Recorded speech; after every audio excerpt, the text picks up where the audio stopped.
Namaste, this is Belinda Pearl and welcome to my Surrender Project.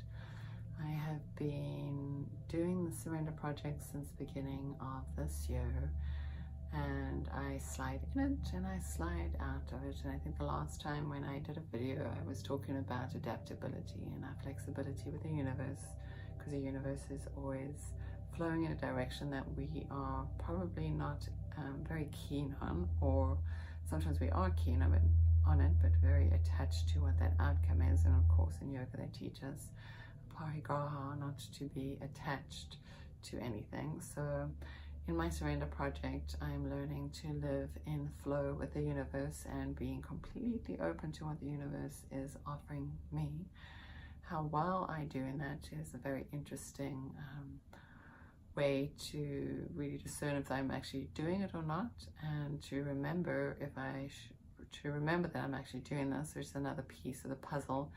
So sometimes I flow in it and sometimes I flow out of it, and so I am learning about adaptability. But the interesting piece that I find that I'm really learning about is this piece of attachment and not being attached to specific outcomes in any way. Even visions and ideas that kind of come from inspiration from the world around me or from spirit, is just to be so unattached to what it is, and rather again surrender into each moment, because I find that that is so much more healthier and it brings a lot more healing when I am less attached to specific stories that I have developed along my whole entire lifetime. So this project is very deeply healing in every way. It also comes at a time now where I am in a point in my life where Saturn is very powerful in my Vedic chart, and so Saturn removes everything that you don't need and gives you everything that you do need. So this is also part of that surrendering, is realizing that everything is happening for your highest and your best purpose in this lifetime, which is another piece to this realization over these last couple of weeks, is realizing that everything is happening to your highest and best, as long as you are arriving with that attitude of seeing spirit in everything, and that spirit is in fact leading you to where you're supposed to go.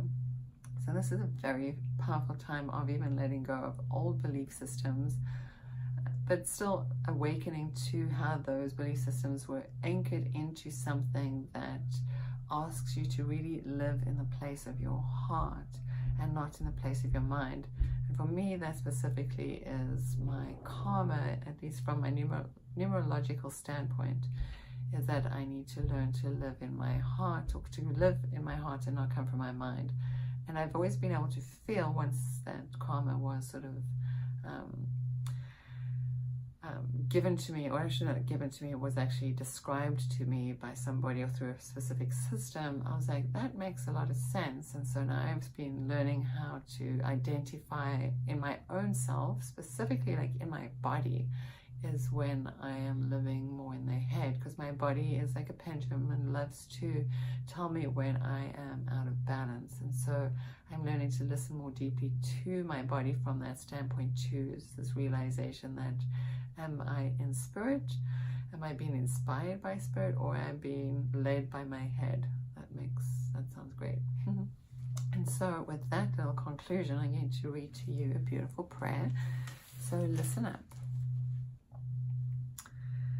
I pray for the gift of silence, of emptiness and solitude, where everything I touch is turned into prayer, where the sky is my prayer, where the birds are my prayer, the wind in the trees is my prayer, for you are all in all.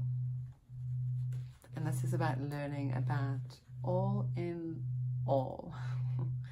About living it into being. And so I really truly in some way hope that this message finds your heart and awakens you in some deep level, and so that you may realize in yourself your own holiest truth.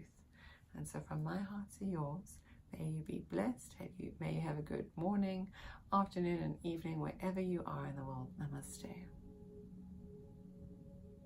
And if you wish to find me, you can find me at belindapearl.com. I'll see you soon.